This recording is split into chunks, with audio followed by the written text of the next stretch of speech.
of the committee, thank you for including me in today's hearing. I'm honored to be here representing the people of the FBI. I hope we have shown you through our actions and our words how much we at the FBI value your oversight of our work and how much we respect your responsibility to investigate those things that are important to the American people. Thank you for showing that both are being taken very seriously. As you know, our practice is not to confirm the existence of ongoing investigations, especially those investigations that involve classified matters. But in unusual circumstances, where it is in the public interest, it may be appropriate to do so, as Justice Department policies recognize. This is one of those circumstances. I have been authorized by the Department of Justice to confirm that the FBI, as part of our counterintelligence mission, is investigating the Russian government's efforts to interfere in the 2016 presidential election. And that includes investigating the nature of any links between individuals associated with the Trump campaign and the Russian government, and whether there was any coordination between the campaign and Russia's efforts. As with any counterintelligence investigation, this will also include an assessment of whether any crimes were committed. Because it is an open, ongoing investigation and is classified, I cannot say more about what we are doing and whose conduct we are examining. At the request of congressional leaders, we have taken the extraordinary step, in coordination with the Department of Justice, of briefing this Congress's leaders, including the leaders of this committee, in a classified setting in detail about the investigation. But I can't go into those details here. I know that is extremely frustrating to some folks, but it is the way it has to be, for reasons that I hope you and the American people can understand. The FBI is very careful in how we handle information about our cases and about the people we are investigating. We are also very careful about the way we handle information that may be of interest to our foreign adversaries. Both of those interests are at issue in a counterintelligence investigation. Please don't draw any conclusions from the fact that I may not be able to comment on certain topics. I know speculating is part of human nature, but it really isn't fair to draw conclusions simply because I say that I can't comment. Now, some folks may want to make comparisons to past instances where the Department of Justice and the FBI have spoken about the details of some investigations. But please keep in mind that those involve the details of completed investigations. Our ability to share details with the Congress and the American people is limited when those investigations are still open, which I hope makes sense. We need to protect people's privacy. We need to make sure we don't give other people clues as to where we're going. We need to make sure that we don't give information to our foreign adversaries about what we know or don't know. We just cannot do our work well or fairly if we start talking about it while we're doing it. So we will try very, very hard to avoid that, as we always do. This work is very complex, and there is no way for me to give you a timetable as to when it will be done. We approach this work in an open-minded, independent way, and our expert investigators will conclude that work as quickly as they can, but they will always do it well, no matter how long that takes. I can promise you we will follow the facts wherever they lead. And I want to underscore something my friend Mike Rogers said.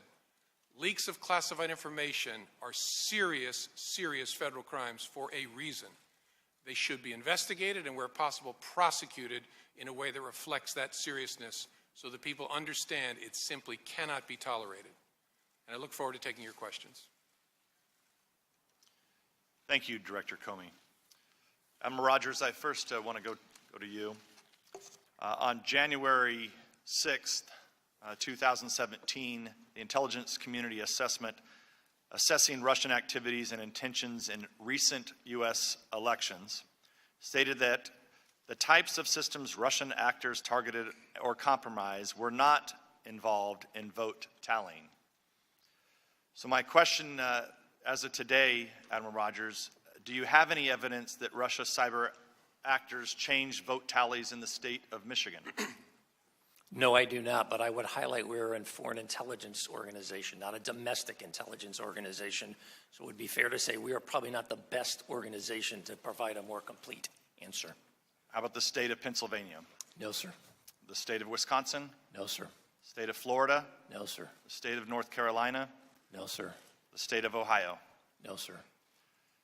So you have no intelligence that suggests or evidence that suggests any votes were changed? I have nothing generated by the National Security Agency, sir.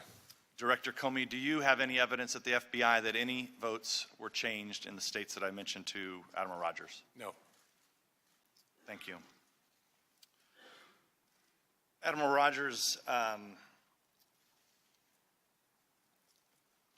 know that there was a leak of information regarding Director Clapper and former Secretary of Defense Carter were looking at relieving you of your duty. Are you aware of those stories?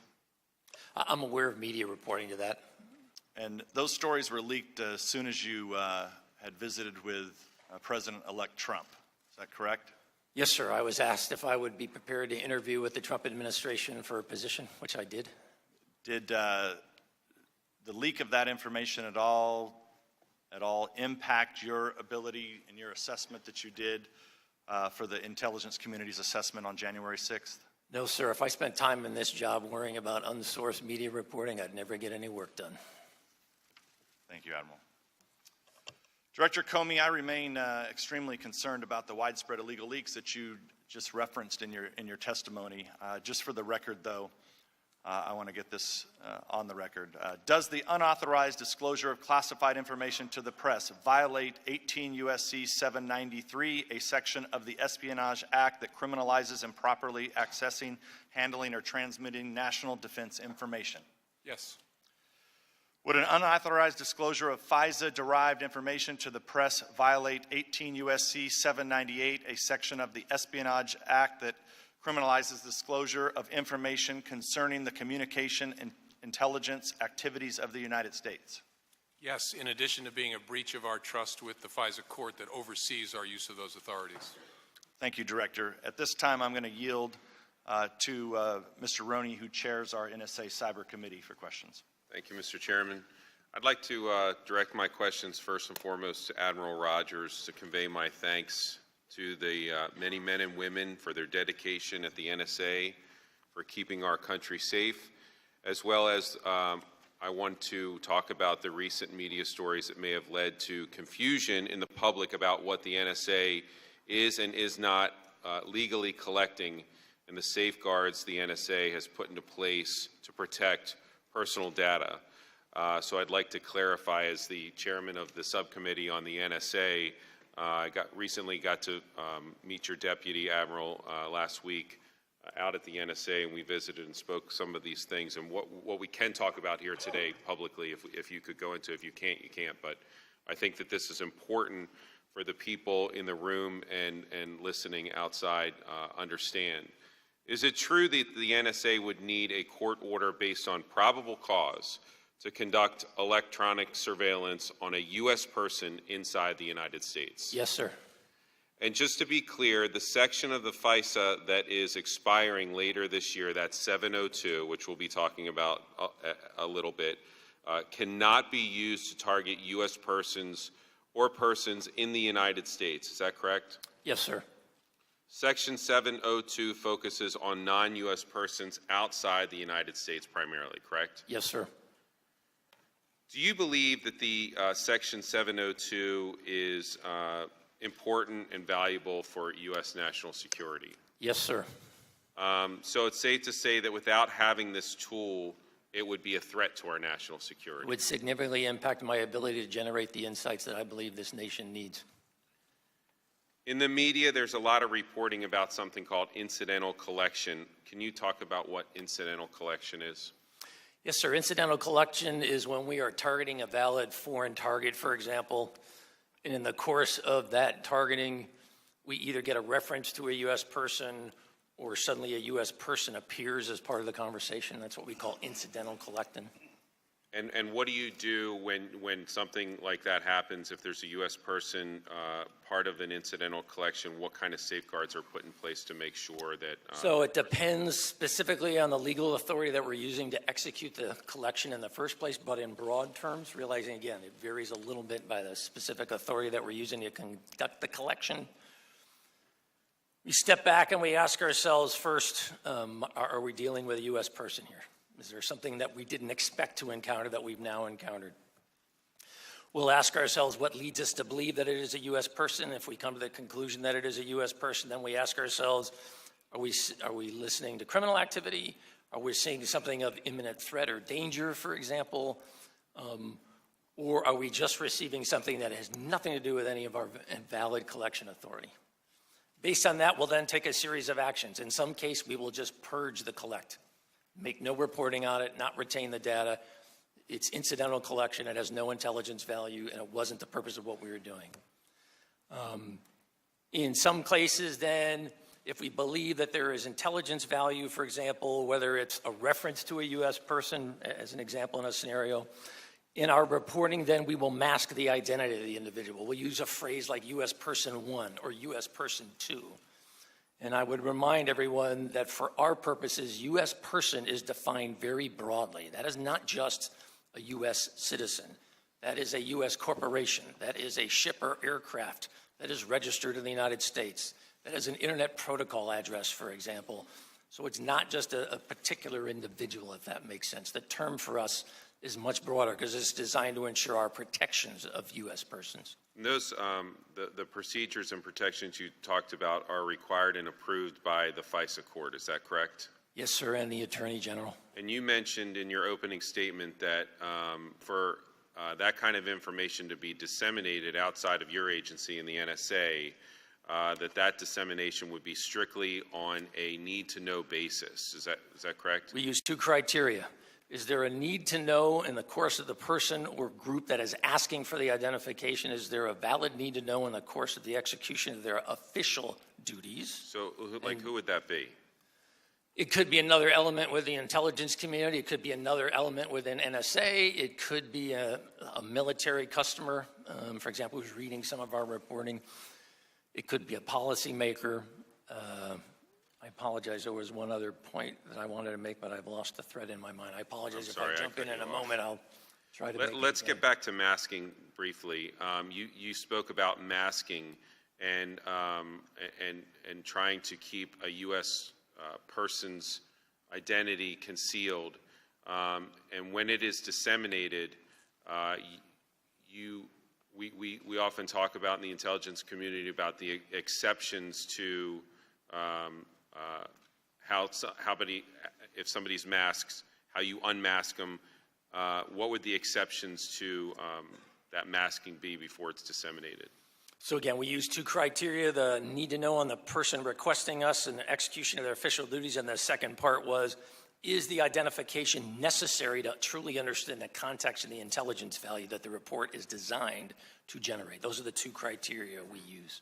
Is that identity of a U.S. person communicating with a foreign target, is that ordinarily disseminated in a masked or unmasked form? No, it is normally disseminated. If we make the decision that there's intelligence value and we're going to report on it, it is normally disseminated in a masked form. I would, again, as I said, we'll use a reference, U.S. person 1, U.S. person 2. I would highlight, if you look at the total breadth of our reporting involving U.S. persons at all is an incredibly small subset, in my experience, of our total reporting. Who normally in the NSA would make the decision to unmask? There are 20 individuals, including myself, who I have delegated this authority to approve unmasked requests. And does the level of approval change depending on the reason for unmasking? If it was something or somebody, say, really important, would that matter, or could it be? It's not necessarily designated in writing that way, but certainly by custom and tradition. At times, requests will be pushed up to on the senior most of the 20 individuals. Requests will be pushed to my level saying, hey, sir, we just want to make sure that you're comfortable with this. So 20 people, what procedures or safeguards are put in place to make sure that those 20 people are not unmasking wrongly? So they retrieve specific training. There are specific controls put in place in terms of our ability to disseminate information out of the databases associated with U.S. persons. Okay, let's run through the exceptions quickly through a following hypothetical. If the NSA collects a communication where a target under surveillance is talking to a U.S. person, how would the NSA determine whether disseminating the U.S. person information is necessary to understanding the foreign intelligence or assess its importance? So first we'll try to understand the nature of the conversation. Is this truly something that involves intelligence or a national security implication for the United States, or is this just very normal, reasonable conversations, in which case we have no desire to have any awareness of it? It's not applicable to our mission. And I said in that case, normally we'll purge the data. We'll ask ourselves, is there criminal activity involved? Is there potential threat or harm to U.S. individuals being discussed in the conversation, for example? If there was criminal activity involved, what would you do then? If we decide if it's criminal activity, we'll disseminate the information. If the FBI or other criminal activities are on the reporting stream, in some cases, I also will generate a signed letter under my signature in specific cases to Department of Justice, highlighting that what we think we have is potential criminal activity, but because we are not a law enforcement or justice organization, we're not at a place to make that determination. Okay, based on that, again, hypothetically, if the NSA obtained the communication of General Flynn while he was communicating with a surveillance target legally, would you please explain how General Flynn's identity could be unmasked based on the exceptions that we discussed? Sir, I'm not going to discuss even hypotheticals about individuals. I'm sorry. If I could make reference to a Washington Post article that I have here from February 9th, which states, let me say what it is and I'll ask if you've read it or if you've seen it, which states national security under Michael Flynn privately discussed U.S. sanctions against Russia with the country's ambassador to the United States during the month before President Trump took office, contrary to public assertions by Trump officials, current and former U.S. officials said. The article goes on to say that 9 current or former officials who were in senior positions at multiple agencies at the time of the call spoke under the condition of anonymity to discuss intelligence matters. Did you read this article? I apologize, sir. It's not an article that references 9 particular individuals. It doesn't necessarily ring a bell. I've certainly seen plenty of media reporting to that, but again, I'm not going to comment on specifics. Just basically, under the breadth of that article, when we hear that 9 former current officials had spoken to the press under the condition of anonymity, and we heard Director Comey and the chairman speak of this as a potential crime, a serious crime under the Espionage Act. Assuming if this article is accurate, who would be in a position to request the unmasking of General Flynn's identity? Would that be you? I would have the authority to do that. Who else would? The 19 other individuals. Would that include Director Comey? I'm talking about in the NSA individuals alone within the National Security Agency, and we're talking about NSA reporting. But would people like Director Comey also be able to request that? Yes. And the Attorney General and Director Clapper, are those type of people also on this list? Again, I'm not going to talk. In general, yes, they would be generally able to come speaking, and ask. not with regard They would be able to come and ask. Not going to talk about the specifics of an individual or hypothetical scenarios. Well, here's what I'm trying to get at. If what we're talking about is a serious crime, as has been alleged, in your opinion, would leaking of a U.S. person who has been unmasked and disseminated by intelligence community officials, would that leaking to the press hurt or help our ability to conduct national security matters? Okay, if it hurts, so this leak, which through the 702 tool, which we all agree is vital, or you and I at least agree to that, do you think that that leak actually threatens our national security? If it's a crime and if it's unveiling a masked person, and this tool is so important that it could potentially jeopardize this tool when we have to try to reauthorize it in a few months. If this is used against the ability of us to reauthorize this tool, and we can't get it done because whoever did this leak, or these 9 people that did this leak, create such a stir, whether it be, in our legislative process or whatever, that they don't feel confident that a U.S. person under the 702 program can be masked successfully and not leak to the press, doesn't that leak hurt our national security? Yes, sir.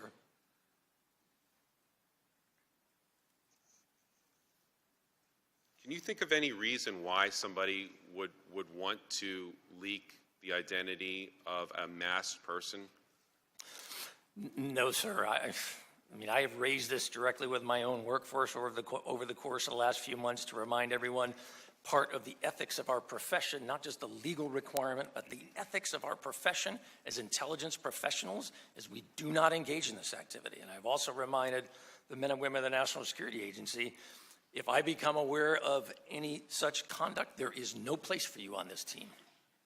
It's unacceptable to citizens of the nation. Well, I think that, as we move forward, obviously, I think that what you're speaking of is this sacred trust that the intelligence community has with the American people and with the people that are representing them here on this dais. And I think that it's vital that for those who break that sacred trust, if they are not held accountable, whether it by the NSA internally or by the FBI through conviction or investigation / prosecution and / conviction through the Attorney General's office of that crime, it is very difficult for us to be able to keep that sacred trust, to know that what we're doing is valid and what we're doing has no nefarious motivations, and to us to be able to keep America safe without violating the constitutional protections that we all enjoy. Mr. Chairman, I'm not sure how much more time I have left. I just wanted to Congressman, can I make one comment if I could? I apologize. Yes, it comes to mind based on your question. I just want to remind everyone that in general, FISA collection on targets in the United States has nothing to do with 702. I just want to make sure we're not confusing the two things here. 702 is collection overseas against non-U.S. persons. Right, and what we're talking about here is, incidentally, if a U.S. person is talking to a foreign person that we're listening to, whether or not that person is unmasked. I just want to make sure we understand the context, that's all. And whether or not somebody in the intelligence community that we put the trust in is going to leak that information to the press for whatever reason. And I'm not even going to get into the gratuitous, what that reason may be.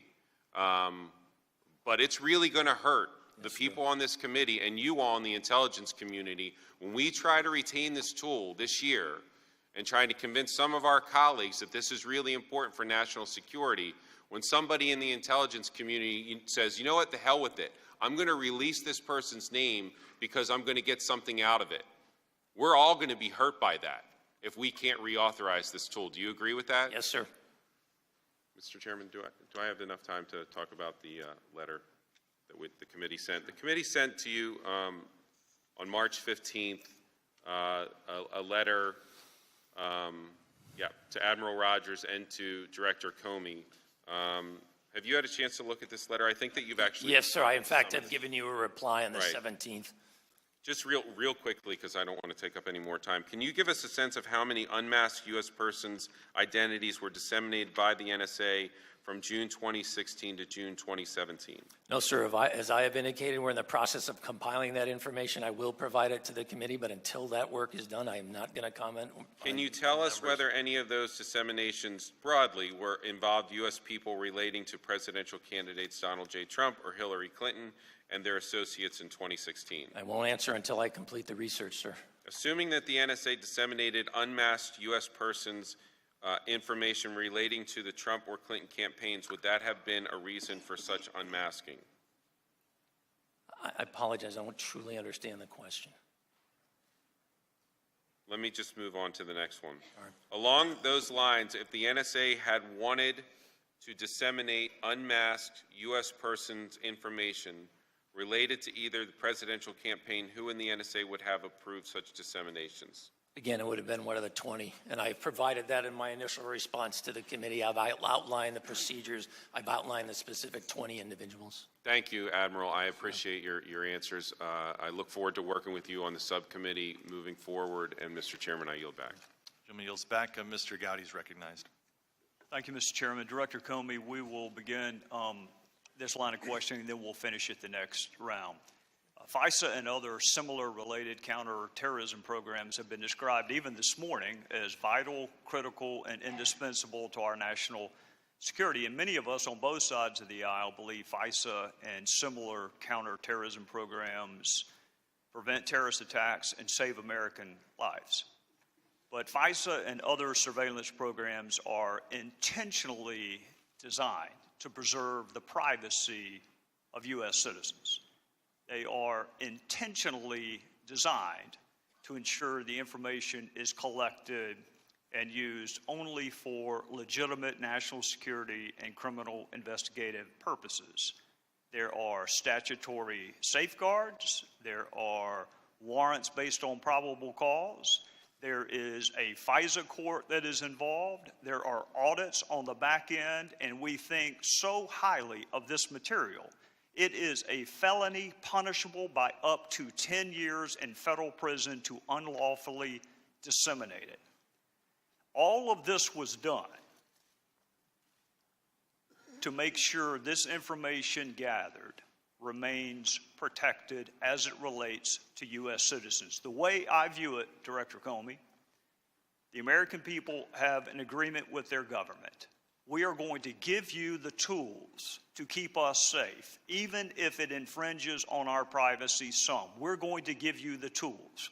And government in return promises to safeguard the privacy of U.S. citizens. And when that deal is broken, it jeopardizes American trust in these surveillance programs. So let me ask you, do you agree FISA is critical to our national security? I do. Do you agree programs like FISA were intentionally designed to safeguard the identity of U.S. persons? Yes, there are other important elements of it, but that's the primary goal, I believe.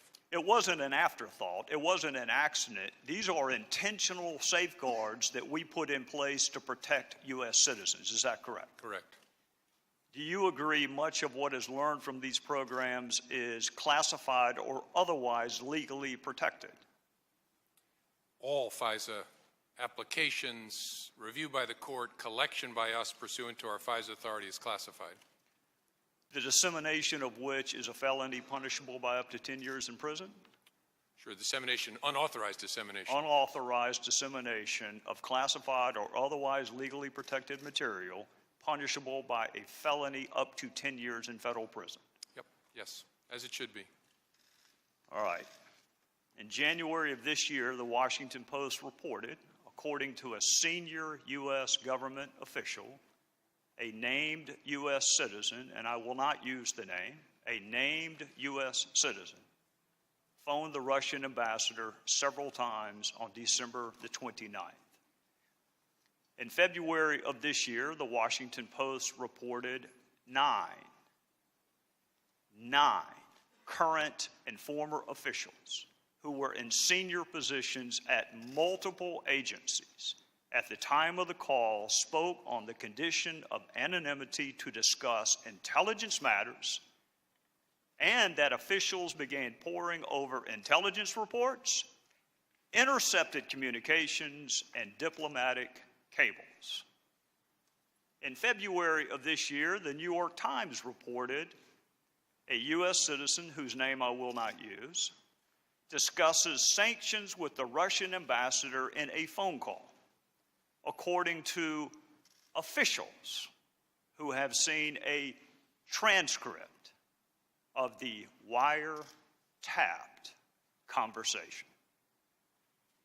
And again in February of this year, the New York Times reported on a phone call involving a U.S. citizen, including significant discussions of phone records, intercepted calls, intercepted communications, and reported the NSA captured calls and then asked the FBI to collect as much information as possible. My time is up, so I will say this for this round. I thought it was against the law to disseminate classified information. Is it? Oh, yes, sure, it's a serious crime. I'm not going to comment on those particular articles because I don't want to, in any circumstance, compound a criminal act by confirming that it was classified information. But in general, yes, it's a serious crime, and it should be, for the reasons you said. We'll take it back up next round, Mr. Chairman. Gentleman yields back. I'll now yield 15 minutes to Mr. Schiff. Director Comey, I want to begin by attempting to put to rest several claims made by the President about his predecessor, namely that President Obama wiretapped his phones. So that we can be precise, I want to refer you to exactly what the President said and ask you whether there is any truth to it. First, the President claimed, quote, "Terrible. Just found out that Obama had my wires tapped in Trump Tower just before the victory. Nothing found. This is McCarthyism," unquote. Director Comey, was the President's statement that Obama had his wires tapped in Trump Tower a true statement? With respect to the President's tweets about alleged wiretapping directed at him by the prior administration, I have no information that supports those tweets, and we have looked carefully inside the FBI. The Department of Justice has asked me to share with you that the answer is the same for the Department of Justice and all its components. The Department has no information that supports those tweets. The President accused Mr. Obama and presumably the FBI of engaging in McCarthyism. As you understand the term McCarthyism, do you think President Obama or the FBI was engaged in such conduct? I'm not going to try and characterize the tweets themselves. All I can tell you is we have no information that supports them. Were you engaged in McCarthyism, Director Comey? Try very hard not to engage in any isms of any kind, including McCarthyism. The President second stated, quote, "Is it legal for a sitting president to be wiretapping a race for president prior to an election? Turned down by a court earlier, a new low," unquote. Director Comey, can you answer the President's question? Would it be legal for President Obama to have ordered a wiretap of Donald Trump? I'm not going to characterize or respond to the tweets themselves. I can tell you in general, as Admiral Rogers and I were just saying, there is a statutory framework in the United States under which courts grant permission for electronic surveillance, either in a criminal case or a national security case, based on a showing of probable cause, carefully overseen. It's a rigorous process that involves all three branches of government, and it's one we've lived with since the late 1970s. That's how it works. So no individual in the United States can direct electronic surveillance of anyone. It has to go through an application process, ask a judge. The judge can then make the order. So President Obama could not unilaterally order a wiretap of anyone? No president could.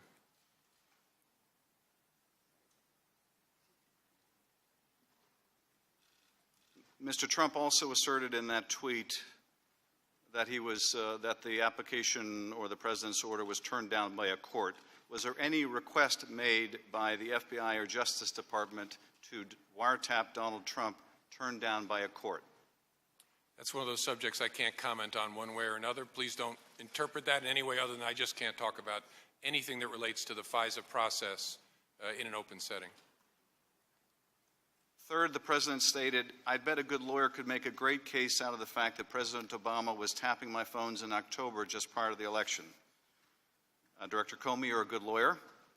Can you make out a great case that President Obama wiretapped Mr. Trump's phones just prior to the election, in light of the fact you have said there's no evidence of that? All I can say is what I said before, that we don't have any information that supports those tweets. Well, in my view, then, you would not be a great but a very unethical lawyer to make out such a case. And finally, the President made the following accusation: "How low has President Obama gone to tap my phones during the very sacred election process? This is Nixon, Watergate, bad or sick guy." Director Comey, the President has compared Mr. Obama to Nixon and purported wiretap of Trump phones as another Watergate. What was the gravamen of the offense by Nixon and his operatives during Watergate. A lot of people who may be watching may be too young to understand what Watergate was about. What was the gravamen of that offense? Well, as I recall it, and I was a kid, but have studied it quite a bit in school, the gravamen of it was an abuse of power, including break-ins, unlawful wiretaps, obstruction of justice, sort of the cycle of criminal conduct. And it was a break-in of the Democratic headquarters by operatives of the president, was it not? That's my understanding is that's how it began. The And it investigation also began. involved a cover-up by the president. Yes, as I said. Now here, I think you've said there's been no evidence of an illegal wiretap by President Obama. Is that right? I've said the FBI and the Department of Justice have no information to support those tweets. But there is evidence, is there not, of a break-in of the Democratic headquarters by a foreign power using cyber means. Yes, there was. As the intelligence community report, the unclassed report said in January, the Russian intelligence services hacked into a number of enterprises in the United States, including the Democratic National Committee. And there was an effort by the Russians to cover up their break-in of the Democratic Party headquarters by using cutouts like WikiLeaks to publish the stolen material. Isn't that right? Certainly to cover up that they were the ones releasing it. Director Rogers, in an effort to explain why there was no evidence supporting the president's claim that Obama had wiretapped him, the president and his spokesman, Sean Spicer, have suggested that British intelligence, through its NSA or GCHQ, wiretapped Mr. Trump on President Obama's behalf. Did you ever request that your counterparts in GCHQ should wiretap Mr. Trump on behalf of President Obama? No, sir, nor would I. That would be expressly against the construct of the Five Eyes agreement that's been in place for decades. And the Five Eyes are some of our closest intelligence partners, and Britain is one of them. Yes, sir. Have you seen any evidence that anyone else in the Obama administration made such a request? No, sir, and again, my view is the same as Director Comey. I've seen nothing on the NSA side that we engaged in any such activity, nor that anyone ever asked us to engage in such activity. And if you were to ask the British to spy on America, that would be a violation of U.S. law, would it not? Yes, sir. Our relationship with British intelligence is one of the closest we have with any foreign services. Isn't that true? Yes, sir. Now, our British allies have called the president's suggestion that they wiretapped him for Obama nonsense and utterly ridiculous. Would you agree? Yes, sir. Does it do damage to our relationship with one of our closest intelligence partners for the president to make a baseless claim that the British participated in a conspiracy against him? I think it clearly frustrates a key ally of ours. Certainly wouldn't endear the British intelligence services to continue working with us, would it? I believe that the relationship is strong enough. This is something we'll be able to deal with. But it's not helpful, you Yes, would sir. agree.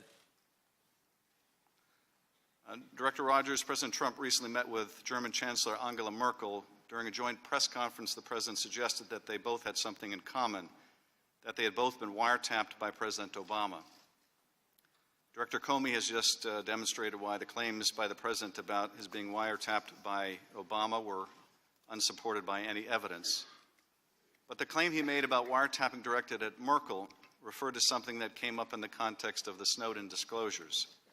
I'm not going to ask you to comment on whether the chancellor was the subject of any eavesdropping, but I would like to ask you whether the Snowden disclosures did damage to our relationship with our German ally, and whether the chancellor herself expressed her concern at the time. Yes, sir. In light of this, is it helpful to our relationship with the chancellor or our relationship with German intelligence to bring this up again in a public forum? It certainly complicates things, but again, I'd like to think that our relationship is such we're going to be able to deal and keep moving forward. So our relationships with the British and the Germans, you hope, are strong enough to withstand any damage done by these comments? By anything in general, sir. We have foundational interests with each other. We need to keep working together. This time, Director Comey, let me ask you a few questions you may or may not be able to answer. Do you know who Roger Stone is?